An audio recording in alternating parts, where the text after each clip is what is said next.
44, né? 44. Eu vou de novo ler tudo. That's it? That's it? Let's go? That's it? Come on. Graças a Deus. Estamos começando mais um programa Almoço com Deus, aqui pelo nosso canal. Já temos diversos estudos gravados e você pode até consultá-los, né, no canal Bispo João Mendes. Eu e o pastor Douglas sempre gravamos aqui comentários dos estudos que fazemos. Na verdade, sem querer entrar na seara de estudos profundos, porque realmente não há esse perfil aqui. Mas é de buscar entregar a você alguma coisa a mais, aquilo que você ainda talvez não conheça ainda dentro do processo de leitura, e entender que há algumas revelações que surgem ao longo do nosso estudo que nós passaremos para você pelo Espírito Santo. Assim eu creio e assim será. Então hoje vamos tratar de Isaías 44, o Almoço com Deus traz Isaías 44, e eu quero, ao final desta leitura, fazer uma oração por vocês também, orar por você. Prepare o seu pão, prepare a sua água, porque nós vamos orar e consagrar o pão e a sua água também. Assim como Deus abençoou o pão e a água, vamos abençoar também o seu pão e sua água, para que você tenha espírito e força para vencer as suas dificuldades. Por falar nisso, pastor Douglas, eu queria comentar com o senhor antes de começar o estudo. Você sabe que Elias, depois de lutar e vencer os 400 profetas de Baal, e mais os 400, foram 800 ou 400? 400, né? 400 de Baal, né? Ele foi ameaçado por Jezabel. E teve medo da mulher. Por quê? Como você me explica isso? Isso é interessante. Venceu 400 e agora ficou com medo da mulher? Isso é interessante. Isso acabou sendo um gatilho psicológico nele, né? Muitos acabam falando ele temeu, né? Mas na verdade ele não chegou a temer. O que ele teve foi algo pior do que o medo. Ele caiu em depressão. Por que eu falo que ele caiu em depressão? Você nota que ele ficou recluso, ele ficou afastado, ele ficou choroso, murmurando da vida, desejando a própria morte. E o senhor vê como é que Deus trata ele. É o mesmo tratamento que é dado para uma pessoa que está em depressão. Né? Manda ele colocar-se de pé para poder se movimentar, manda ele sair de um lugar para um outro para poder fazer exercício, para poder aumentar as suas taxas, dá proteína para que ele possa, e nutre ele com água. É tudo aquilo que se faz com uma pessoa que está deprimida e depois choca ela com a realidade, dizendo que ele não estava sozinho. E o porquê que ele ficou receoso com essa mulher? Provavelmente, essa mulher já tinha matado algumas pessoas que ele admirava. Né? E quando ela ameaça ele, não é que ele ficou com falta de fé em Deus, mas despertou na mente dele o sentimento de perda que ele teve de outras pessoas. E esse sentimento de perda jogou ele para baixo. Que é o que acontece muitas das vezes na luta da nossa vida. Às vezes nós somos homens de Deus, mulheres de Deus, cheios de fé, e às vezes algo que acontece é um gatilho na nossa mente, que vai trazer um sentimento de perda muito grande para nós, e isso então se torna um bloqueador. O que são bloqueadores e sabotadores, né? O bloqueador é aquilo que te impede de enxergar o que está acontecendo de verdade, e o sabotador é aquilo que diz que mesmo que você seja capaz, você acha que não é mais capaz, porque você está vendo tudo em volta sendo destruído. Foi isso que aconteceu com Elias. Porque ele enfrentou os profetas de Baal, os exércitos ele enfrentou daquela forma, os exércitos ficaram cegos, então era um homem de Deus, ele sabia que Deus estava com ele, mas o gatilho psicológico foi muito mais forte do que a fé dele. Você gostou da explicação? Eu tirei uma dúvida com ele aqui agora, uma dúvida sobre o porquê que Elias entrou naquele estado, né? E só mesmo o pão e a água fortaleceu e levantou. Ele ficou de pé, começou a caminhar e acabou o problema. Ele seguiu a vida normal. Deus estava ali naquele momento com ele, naquele vento suave que passou ali estava Deus. Assim também está Deus na sua vida. Da maneira suave, tranquila, Ele vai te levantar também. Nada que é por acaso. Se me veio esse questionamento, é para ajudar também a você que nos acompanha. Vamos lá, Carlinha, na tela, o capítulo 44. Eu vou ler todo o capítulo e depois fazemos aqui os nossos comentários. Começa assim: a soberania de Deus e a vaidade dos ídolos. Assim, eu estou lendo aqui a Bíblia comentada do Bispo Edir Macedo. Na verdade, ela é uma versão... é fiel, né? Revista Corrigida Fiel. Fiel. Na verdade, fiel. é a versão da Revista Corrigida de 1960. Nos 60, né? Uhum. Eu não sei por que a gente sabe essas coisas todas, mas sabe. Mas Numa sabe. hora dessa, a gente consegue dizer, né? Por quê, né? E qual a última versão? A última versão é de agora, 2024, da Revista Corrigida não, mas da 2024, que é a NVI. NVI, né? 2024 NVI quer dizer o quê? Nova versão internacional. Que agora lançou mais uma atualizada com a questão da mudança do português. E a revista atualizada, a última foi em 1921. É a revista atualizada século XXI. Uhum. Então, gente, Pastor Douglas é sociologia, história, psicologia, psicanálise, também teologia e que mais? Pois é, soterologia e também aquele negócio que lança missa, missiologia. Então, isso aqui é um combo de conhecimento, tá aí para você saber quem está aqui do meu lado, tá bom? Cristo. Só Cristo Jesus. Só Cristo. Quem muito é dado, muito é cobrado. Muito cobrado. Então, vamos lá, eu vou ler tudo o capítulo de novo. Diz assim: agora, pois, ouve, ó Jacó, servo meu, e tu, ó Israel, a quem escolhi. Que bacana, confirmando Romanos 9. Exato. Que bacana, né?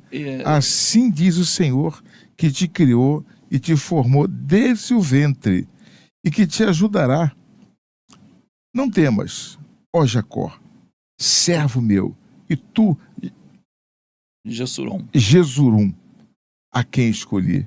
Quem é Jesurum? Nunca me fala desse camarada. E Jesurum?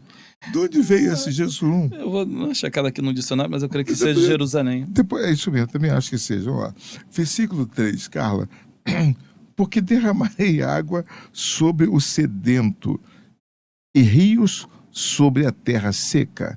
Derramarei o meu espírito sobre a tua posteridade e a minha bênção sobre os teus descendentes. Coisa linda, né? E brotarão como a erva, como salgueiros junto aos ribeiros das águas. Este dirá: eu sou o Senhor, e aquele que se chamará do nome de Jacó, e aquele outro escreverá com a sua mão ao Senhor, e por sobrenome tomará o nome de Israel. Assim diz o Senhor, Rei de Israel, e seu Redentor, o Senhor dos Exércitos: eu sou o primeiro, e eu sou o último, e fora de mim não há Deus. Aqui entrou Jesus. 7. E quem proclamará como eu, e anunciará isto, e o porá em ordem perante mim, desde que ordenei um povo eterno, e anuncie-lhes as coisas vindouras e as que ainda hão de vir? Não vos assombreis, nem temais. Porventura, desde então, não vô-lo fiz ouvir e não vô-lo anunciei? Porque vós sois as minhas testemunhas. Porventura, há outro Deus fora de mim? Não há outra rocha que eu conheça. Todos os artífices de imagens de escultura são vaidade, e as suas coisas mais desejáveis são de nenhum préstimo, e suas próprias testemunhas nada veem, nem entendem, para que sejam envergonhados. Versículo 10. Quem forma um Deus e funde uma imagem de escultura que é de nenhum empréstimo? quem é? Eis que todos os seus companheiros ficarão confundidos, pois os mesmos artífices não passam de homens. Ajuntem-se todos e levantem-se, assombrar-se-ão e serão juntamente confundidos. O ferreiro, com a tenaz, trabalha nas brasas e o forma com martelos e o lavra com a força do seu braço. Ele tem fome e a sua força enfraquece, e não bebe água e desfalece. Versículo 13. O carpinteiro estende a régua, desenha-o com uma linha, aplana-o com a plana, e traça-o com o compasso, e o faz à semelhança de um homem, segundo a forma de um homem, para ficar em casa. Quando corta para si cedros, toma também o cipreste e o carvalho. Assim, escolhe dentre as árvores do bosque, planta um olmeiro, e a chuva o faz crescer. Versículo 15. Então, serve ao homem para queimar, e toma deles, e se aquenta, e os acende, e coze o pão, também faz com um Deus, e se prostra diante dele, também fabrica uma imagem de escultura, e ajoelha-se diante dela. Olha a situação do 15 aqui, eu vou ler. Então o homem serve para queimar, e toma o cipreste, toma aquela madeira, né, toma deles, e acende o fogo e se esquenta, e os acende. E depois coze o pão. E também faz um Deus, mesma madeira, mesmo pau, e se prostra perante eles. Também fabrica uma imagem de escultura e ajoelha-se diante dela. Isso aqui é uma loucura, uma loucura. Vamos lá, 16. Metade dele queima no fogo, com a outra metade prepara a carne para comer. Assa e farta-se dela, também se aquenta, e diz: ora, já me aquentei, já vi o fogo. Então, do resto, faz um deusinho, uma imagem de escultura, ajoelha-se diante dela e se inclina, e roga-lhe, e diz: livra-me, porquanto tu és o meu Deus. Que estupidez! Nada sabem, nem entendem, porque tapou os olhos para que não vejam, e os seus corações para que não entendam. Versículo 19. E nenhum deles cai em si, e já não tem conhecimento nem entendimento, para dizer: metade queimei no fogo, e cozi o pão, sobre as suas asas, as suas brasas, assei sobre elas carne, e comi, e farei eu do resto uma abominação? Ajoelhar-me-ei ao que saiu de uma árvore? É isso? Apacenta-se de cinza, o seu coração enganado o desviou, de maneira que já não pode livrar a sua alma, nem dizer: porventura não há uma mentira na minha mão direita? Será que não percebe que isso é uma mentira? Lembra-te destas coisas, ó Jacó e Israel, porquanto és meu servo. Eu te formei, meu servo és. Ó Israel, não me esquecerei de ti. Apaguei as tuas transgressões como a névoa, e os teus pecados como a nuvem. Torna-te para mim, Israel, porque eu te remi. Você já está remido. Cantai alegres, vós, ó céus, porque o Senhor o fez. Exultai, vós, as partes mais baixas da terra. Vós, montes, retumbai com júbilo. Também vós, bosques e todas as suas árvores, porque o Senhor remiu a Jacó e glorificou-se em Israel. Exultem, assim diz o Senhor, teu Redentor, e que te formou desde o ventre. Eu sou o Senhor, que faço tudo, que sozinho estendo os céus. Sozinho estendo os céus e espraio a terra por mim mesmo, onde desfaço os sinais dos inventores de mentiras e enlouqueço os adivinhos, que faço tornar atrás os sábios e converto em loucura o conhecimento deles, que confirmo a palavra do seu servo e cumpro o conselho dos seus mensageiros, que digo a Jerusalém: tu serás habitada, e as cidades de Judá, sereis edificadas, e eu levantarei as suas ruínas. Que digo à profundeza, seca-te, e eu secarei os teus rios. Que digo de Ciro, é meu pastor, e cumprirá tudo o que me apraz, dizendo também a Jerusalém: ó Jerusalém, tu serás edificada, e ao templo diz, tu serás fundado. Que coisa linda, que revelação, que palavra a gente leu aqui, pastor Douglas. Olha, acerca, agora por último, de Ciro.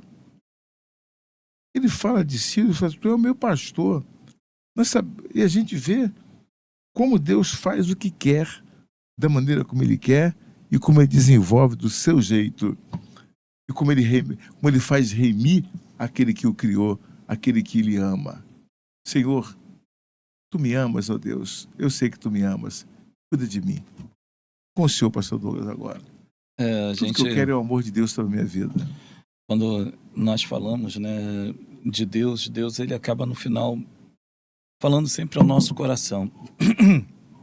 O primeiro ponto que aqui é demonstrado nesse texto belíssimo que nós lemos, né, é a soberania de Deus. Deus, ele é soberano, ele fala de Ciro antes de Ciro existir, né? Então ele mostra que o povo de Israel iria passar por um cativeiro.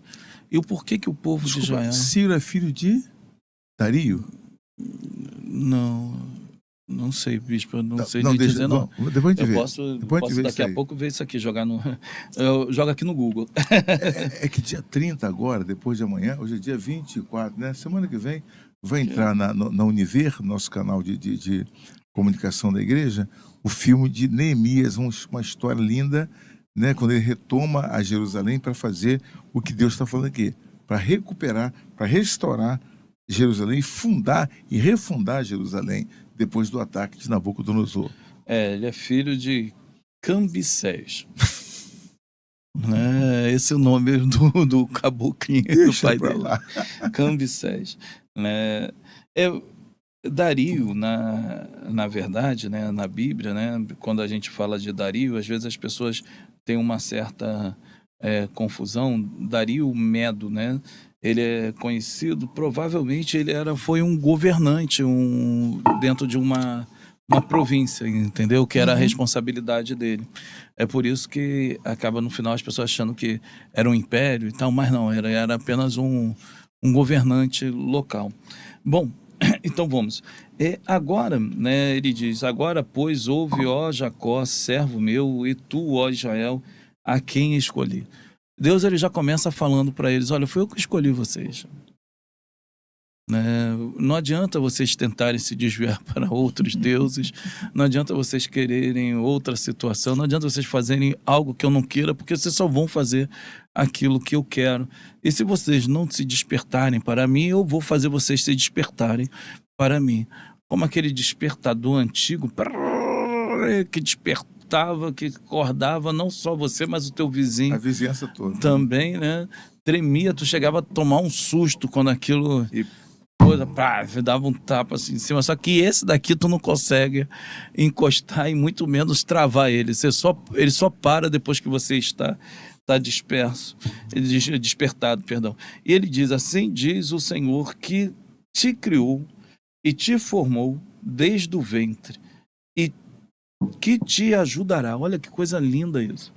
Às vezes a gente pensa que os propósitos de Deus foi dado a cada um de nós assim, de uma hora para outra, mas não. Deus determinou isso antes mesmo do nosso nascimento. Tudo aquilo que você tem, que Deus te deu, foi antes mesmo de você nascer.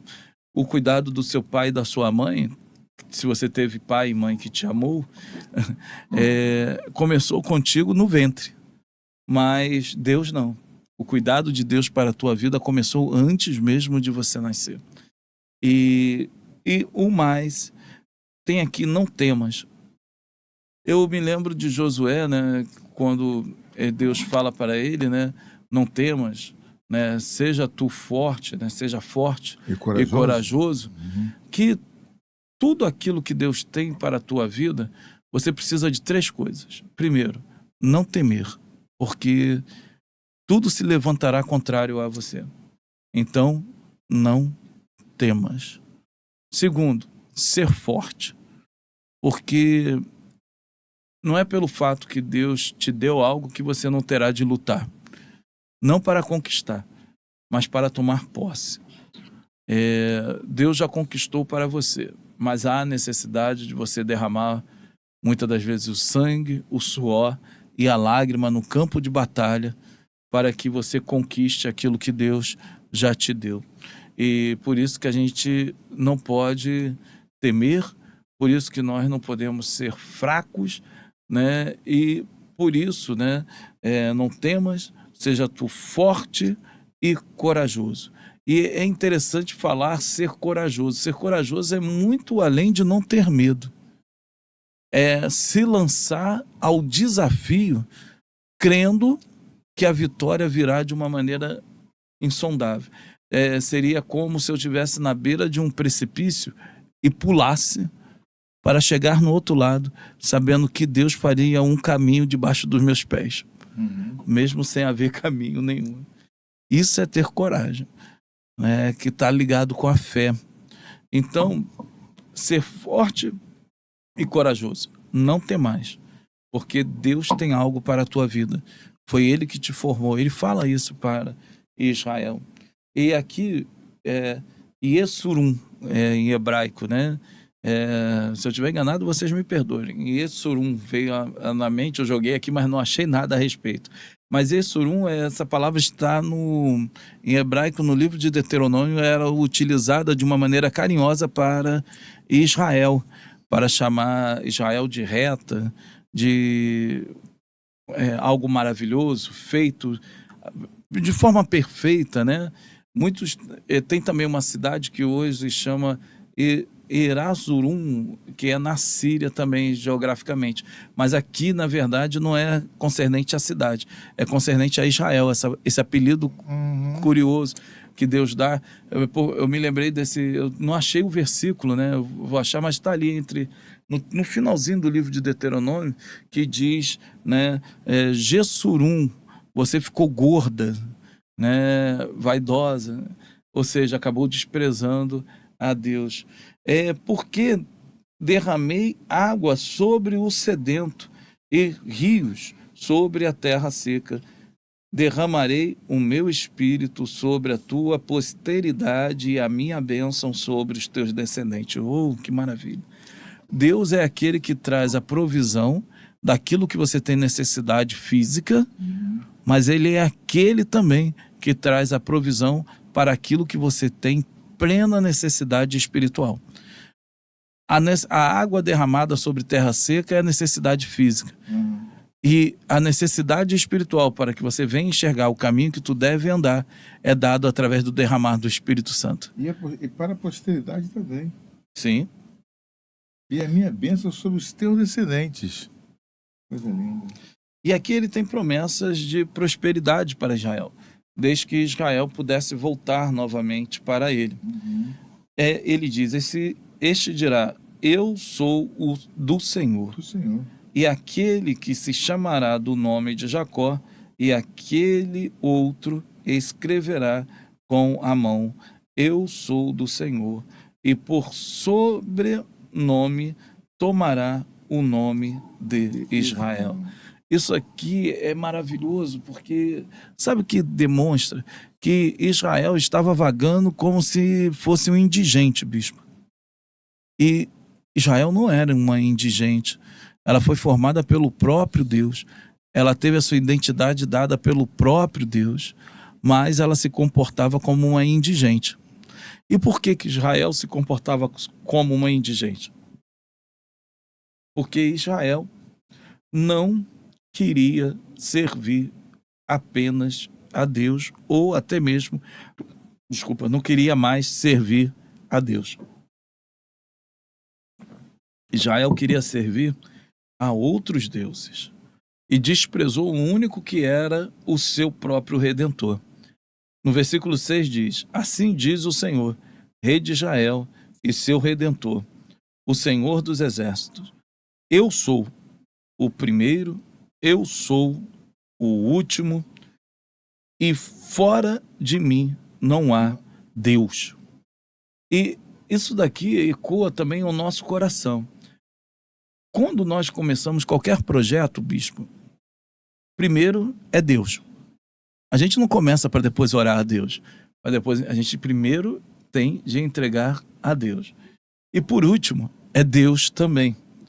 E nós não confiamos a nossa força para o projeto dar certo a ninguém. Apenas a Deus confiamos o projeto. Apenas a Deus. Nós não confiamos em nossa própria sabedoria, em nossa própria destreza, em nossa própria humanidade, nossos contatos, amigos, mas nós confiamos em Deus.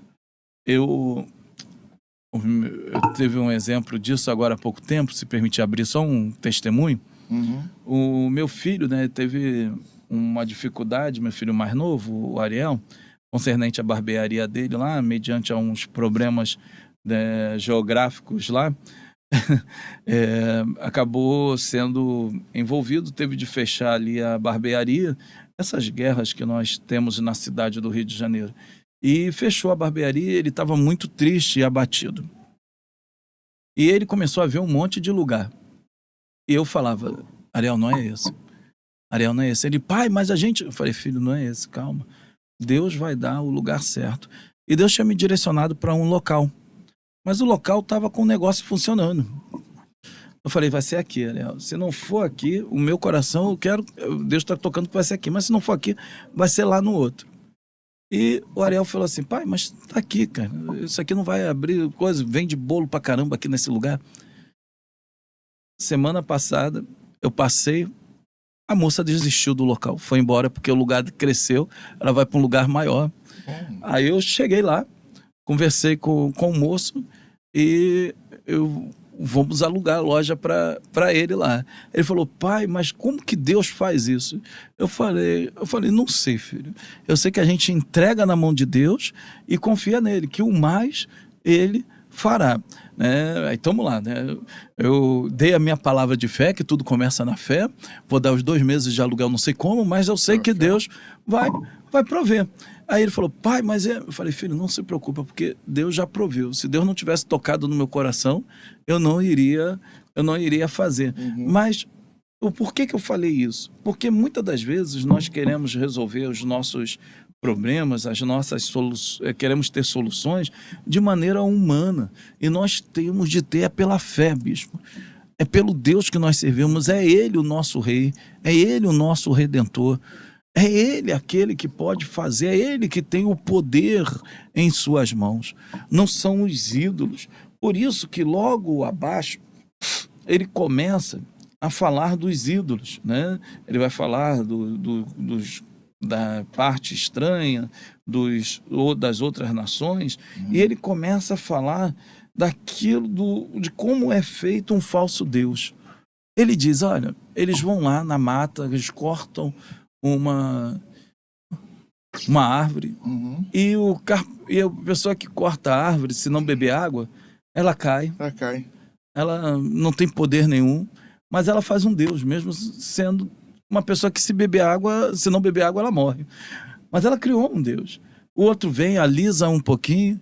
Aí do tronco que fizeram esse Deus que vocês estão adorando, eles botam na fogueira um pouquinho para poder se aquecer. Outro. Aí o outro cria a imagem de um homem, limitado, e essa expressão fica em casa é fantástico, porque ele diz: como pode um Deus caber dentro de uma casa que é para o homem habitar? Se nem a casa que foi feita para o próprio Deus coube o próprio Deus. E aí ele bota essa caraminhola nesse texto para a pessoa pensar. Mas o homem cego em seu devaneio, cego em seu pecado, em sua vaidade, que a palavra vaidade no hebraico é até interessante isso, que é idolatria. A palavra no hebraico vaidade é idolatria. E dentro da sua própria vaidade, ele enxerga aquela imagem, que é a sua imagem e semelhança, como se fosse um Deus que ele criou. Um Deus que ele leva para um lado e para o outro. Um Deus que, para que o Deus se movimente a seu favor, ele tem de estar com ele pendurado, porque senão ele não vai fazer nada. Um Deus que, se ele olhar para ele e disser: fala, estátua, se mexe, estátua, grita, a estátua nada fará, nada falará, porque não tem vida. O nosso Deus é um Deus vivo, ele não é um Deus feito por mãos humanas. E as pessoas se prostram diante dessas imagens nojentas, né, asquerosas, e achando que essas imagens são Deus. E assim é a humanidade. E o pior disso tudo, eu digo para vocês que existem ídolos que são mais difíceis de quebrar do que estátuas que são colocadas no lugar como se fossem ídolos. Sim. O ídolo da sua mente, o ídolo do seu que está no seu interior, você como a autolatria, você como seu próprio ídolo, o pastor muitas das vezes colocado no lugar de Deus, no lugar de ídolo, o padre, o arcebispo, o babalorixá, o seu amigo, seu filho, seu carro, sua fama, seu dinheiro. O que é o teu ídolo nesse momento? Nós temos de destruir estes ídolos. Ele então fala no versículo 24, né? De mim se dirá: deveras no Senhor há justiça e força. Até ele virão, mas serão envergonhados todos que se irritarem contra ele. Quando Deus faz algo, inclusive aqueles que não creem em Deus são capazes de reconhecer que Deus fez. Mas reconhecer que Deus fez algo não quer dizer que a pessoa glorificará o nome de Deus. E aqueles que não glorificam o nome de Deus irritam a Deus, porque atribui aquilo que aconteceu a outra pessoa. Eu me lembro no CPAD teve um momento muito difícil, né? A Casa Publicadora da Assembleia de Deus do Brasil, e foi entregue nas mãos do pastor Horácio, dali é muito falecido já, né? Assembleia de Deus em Bento Ribeiro. E o pastor Horácio, né, com uma habilidade, um temor a Deus tremendo, ele levantou aquilo e ressuscitou a Casas Publicadoras. E então ficou cheio de medalhões, né, em volta, porque quando deu certo, né, então todo mundo veio no dia lá da inauguração, né, e eles pensando que o pastor Horácio iria fazer um discurso elogiando todos os homens, né. Eu me lembro que eu era novo crente, o pastor Horácio fez assim: o que direi eu? Vocês devem estar esperando um grande discurso, mas o meu maior discurso é: grandes coisas fez o Senhor por nós. Foi Ele que fez isso tudo e é Ele que merece ser glorificado. Vamos orar e agradecer a Deus. E acabou o discurso do pastor Horácio. E foi algo que me emocionou muito, porque antes dele muita gente estava falando e só falavam, sabe, coisas humanas. E ele que poderia, sabe, se encher, se exaltar, era a bola da vez ali, mas não. Ele falou: não fui eu, foi Deus. E nós, quando não fazemos isso, nós aborrecemos o Senhor. Nós acabamos fazendo ele se irritar contra nós. No versículo 25, e o último, ele diz: mas no Senhor será justificada e se gloriará toda a descendência de Israel. Quer ser você justificado? Confie no Senhor. Quer ter a sua descendência justificada? Confie no Senhor. Quebre todo pôster ídolo, quebre todos os ídolos do seu coração e deixa com que Jesus Cristo entre e reine na sua vida.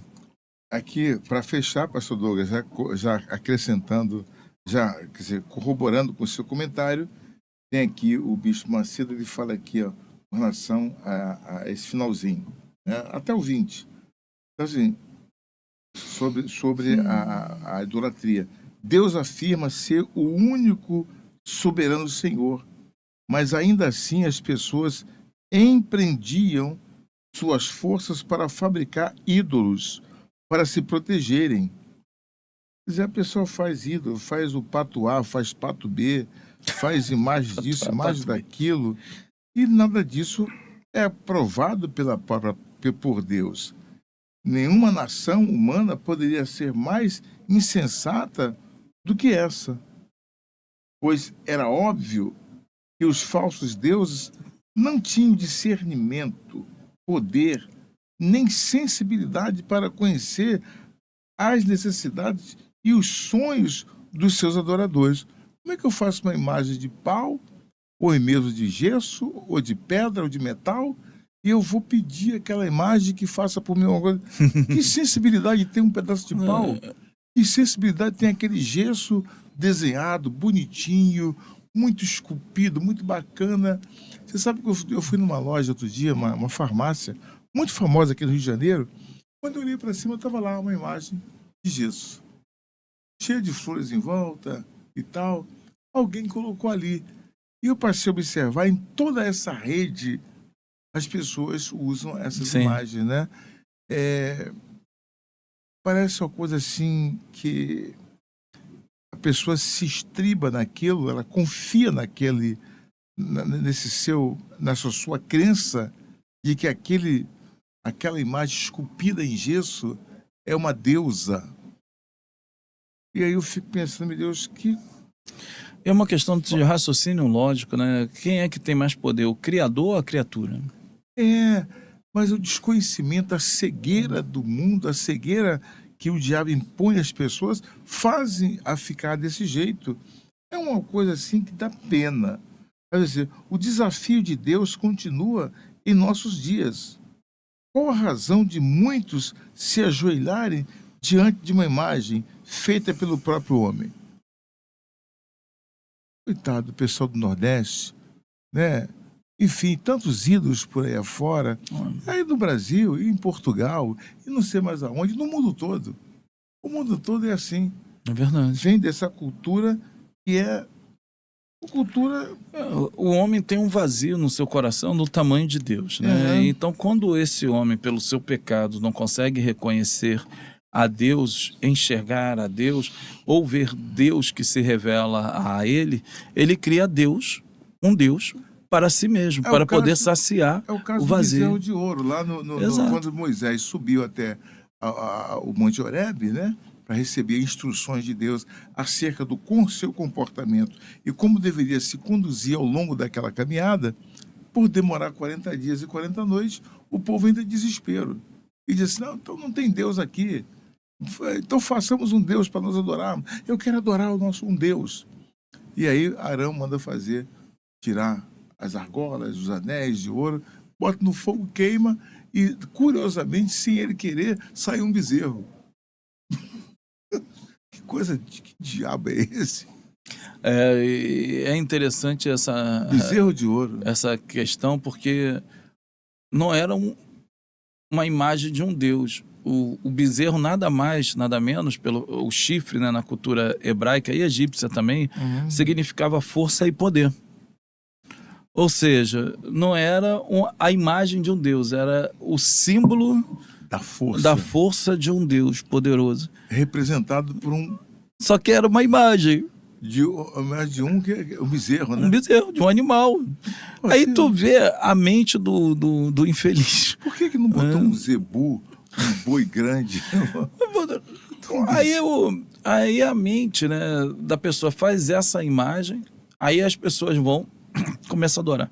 Algo que é, quando você estuda a Bíblia e você vê, o pecado ligado à idolatria é a prostituição.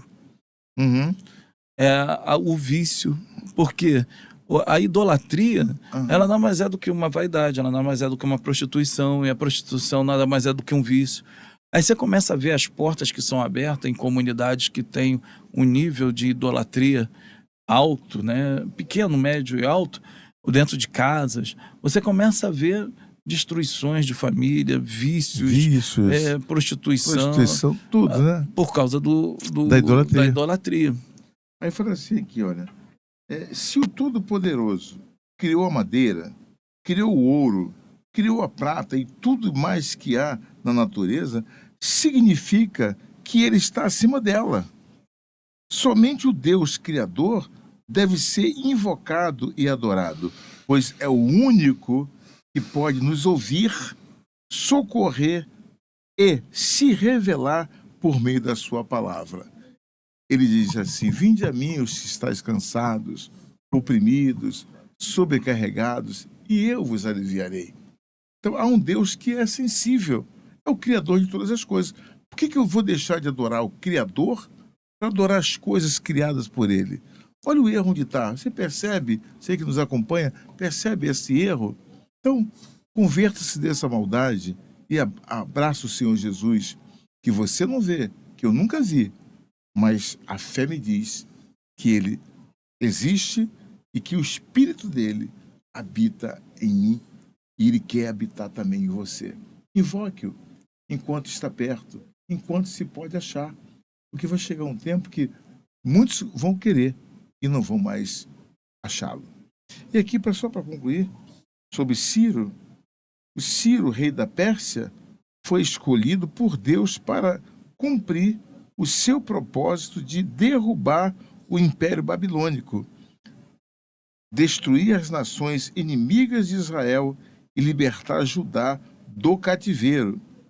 Tanto o profeta quanto o povo devem ter se impressionado ao ouvir o Altíssimo chamar um gentio de ungido, de ungido e justo.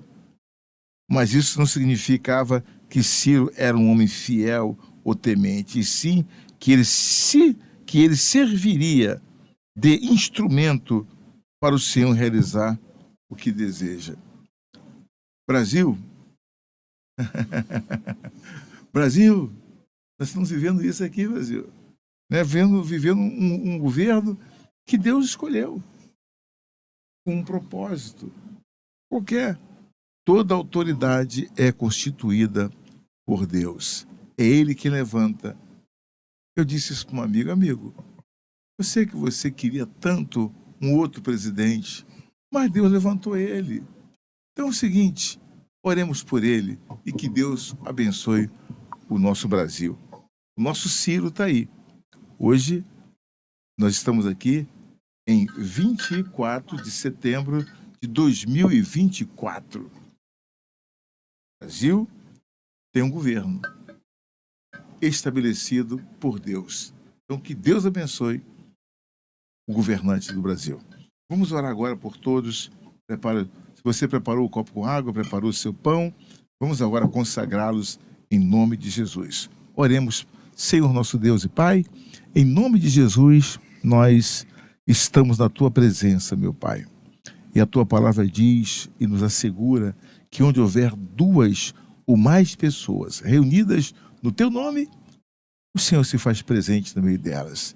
Eu tenho certeza plena, meu Pai, de que o Senhor está aqui entre nós. Foi o Senhor que nos levantou, foi o Senhor que nos escolheu. Assim o Senhor escolheu e disse: eu te ajudo, não temas, ó filho. Então, meu Pai, nós não tememos o que há de vir, porque sabemos que o Senhor está conosco, e está com esse irmão e esta irmã que ora conosco neste momento, meu Pai. Ó Deus, manifesta o teu poder sobre as nossas vidas, meu Pai, sobre a vida de todos aqueles que acompanham conosco este momento de oração e de aprendizado da Tua palavra, Senhor. Nós invocamos o Teu santo nome nesta hora e dizemos, Senhor, acode-nos, porque estamos em aflição, estamos vivendo dias maus na face da terra, estamos vivendo, meu Deus, momentos de tanta violência, de tanta crueldade, de tanta maldade, meu Deus. Os teus princípios foram destruídos, a tua ordem foi totalmente pervertida, os homens estão seguindo cada dia o seu próprio caminho, com a sua liberdade, a sua libertinagem, trazem o terror na face dessa terra. Então guarda-nos de nós mesmos e nos faz, meu Deus, vencedores em meio a tudo isso. Do mesmo modo como o Senhor libertou a Ló, assim como o Senhor visitou a sua casa e libertou a sua casa, assim como o Senhor, meu Deus, fez com que Israel prevalecesse perante os seus inimigos, assim também faça prevalecer a nós perante aqueles que te odeiam. O Senhor é o nosso Deus. O Senhor é o nosso pastor. O Senhor é o que pastoreia. É o Senhor que cuida de nós, meu Pai. É o Senhor que nos faz, meu Deus, vencer quando passamos pelo vale da sombra da morte. É o Senhor que nos guia, é o Senhor que nos livra de todo mal. Pai, obrigado por tudo, Senhor, pela oportunidade de podermos falar contigo. Eu sei que o Senhor está ouvindo a nossa oração em favor de nós e também dessas pessoas. Consagra, meu Senhor, esta água que nós apresentamos a Ti. Como também te peço, Senhor, consagre este pão e o cansado se levante, o depressivo se levante, meu Deus, da depressão, assim como aconteceu com Elias, que depressivo, tomado de um certo medo, depressivo, o Senhor ergueu. Então, erga o depressivo, erga agora aquele que se encontra angustiado, aflito e desesperado, meu Pai. Levanta este homem, levanta esta mulher, para que eles possam glorificar o Teu santo nome. Em nome do Pai, do Filho e do Espírito Santo, consagramos a água e aquele que dela beber, venha ser abençoado, curado e liberto de toda doença em nome de Jesus. Amém. Beba da sua água em nome de Jesus.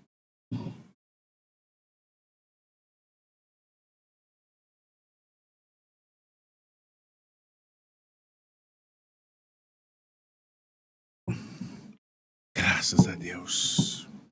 A quem livrei do abismo, do lugar mais longínquo da terra, eu disse, tu és meu servo, eu te escolhi e te remi, não temas, porque não te rejeitei. Eu sou contigo, não temas, nem te espantes, eu sou teu Deus, eu sou o teu amigo. Obrigado, Senhor. Aleluia. Obrigado, gente. Deus abençoe vocês. Olha, acompanhe nosso estudo por aqui. Vai vir agora o 45 e também tem lá Romanos, hein? Tá, concomitantemente estamos fazendo as duas coisas, Romanos e Isaías. Acompanhe lá e que Deus abençoe você. Ore por nós, por mim, pelo Bispo João Mendes e também pelo pastor Douglas Stenbach. Amém. Amém. Deus abençoe a todos. Obrigado, pastor Douglas.